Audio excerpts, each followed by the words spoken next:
In intimate apparel, the main thing I noticed was a difference in society in 1905 in New York compared to like society today, like in the modern world. Especially like when it comes to woman, religion, and just values and morals of them.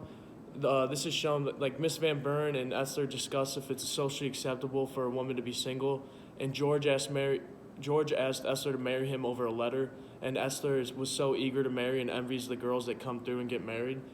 But I think that's different. Like today, women are more independent and okay with being alone and don't rely on a man for happiness. With religion, Mr. Marks would only touch women that is his wife's or relatives. He wouldn't even like shake hands with any of them.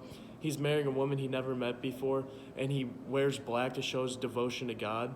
Also, Esther felt the need so much to go to the church social with George, so this kind of shows how they took religion way more seriously back then compared to a lot of people. And also, wives and women were beat and felt the need to dress up and please their husband at all times sexually, so that's totally different. For question two, the two values I saw were the American dream and intimacy.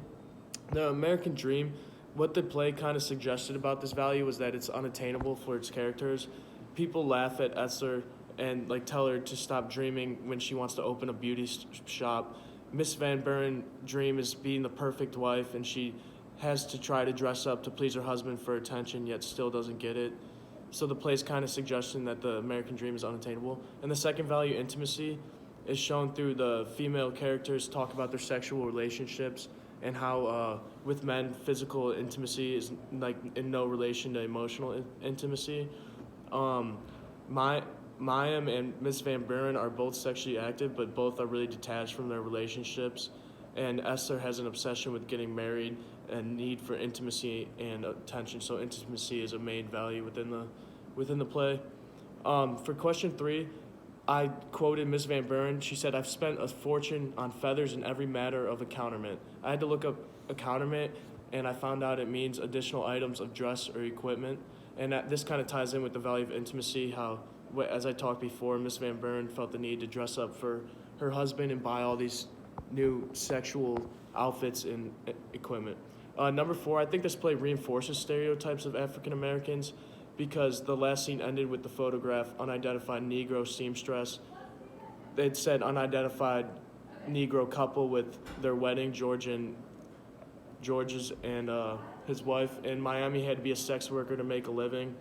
And George's parents were slaves. Miss Van Buren expressed interest in seeing a colored show and laughed at Esther when she wanted to go, so I think it reinforces it. And for question five, I think stereotypes about African Americans still do exist. You can see it in Twitter. I see, whenever I see a large black male on campus, people assume he plays a sport. Also, people make jokes in videos online about not knowing their fathers. I believe statistics kind of play a role in perpetuating stereotypes, yet I think it's unmoral to make assumptions solely due to like patterns or trends. And I think what helps overcome them are the individuals that are subjected to a given stereotype, yet do not fit the mold at all. And my questions were, what is the meaning behind Mamie calling George Songbird? And what is the significance of the other play turning into a photograph of Esther labeled unidentified Negro?